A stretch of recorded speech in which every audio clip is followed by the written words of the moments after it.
sales of over $11 billion a year, and that is not $11 billion worth of Dr. Pepper alone, or Keurig. They're the owners of all these popular soft drinks. This company is a result of a decades-long, complex web of acquisitions that have generally been intended to gain better control of that market. I'll talk about that with more detail, but Dr. Pepper has been at the center of it. Now, I'm going to warn you that my next sentence is going to be terribly misleading, but technically true. There was a time when Dr. Pepper was bigger than Coca-Cola, and I say that because Dr. Pepper is older than Coca-Cola, but only by about 6 months. It is considered to be the oldest American soft drink brand, going back to 1885. You may assume that Dr. Pepper was the name of the person who invented it, but it's not true. The actual inventor was a pharmacist named Charles Alderton. He was working at a pharmacy in Waco, Texas, called Morrison's Old Corner Drugstore, owned by a man named Wade Morrison.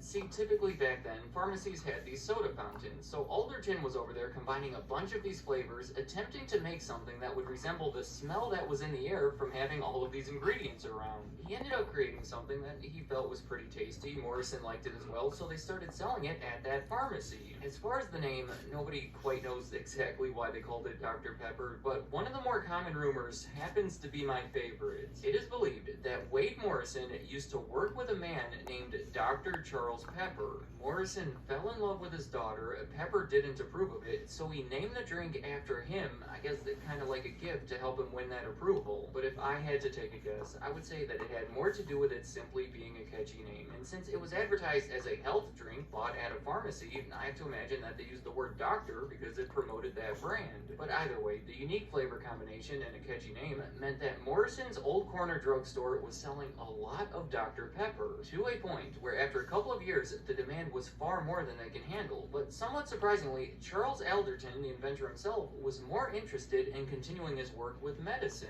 So as Morrison wanted to expand production, Alderton took this as his opportunity to just step away from it. Morrison then teamed up with the owner of a nearby ginger ale company named Robert Lazenby. It was a good pairing because Morrison had the recipe and the proven brand, while Lazenby had the means of production. So the two of them formed this partnership, initially to sell the syrup to other soda fountains, but eventually third parties would start bottling it, and the Dr. Pepper that we know was being sold and becoming a local favorite throughout different parts of Texas. In 1903, Wade Morrison died, ending any involvement from the two originators, which was truly bad timing because the following year, Robert Lazenby demonstrated Dr. Pepper at the World's Fair in St. Louis, giving the brand some serious promotion. I mean, this was quite an event. Again, not fully confirmed, but it's believed that this was the first time hot dogs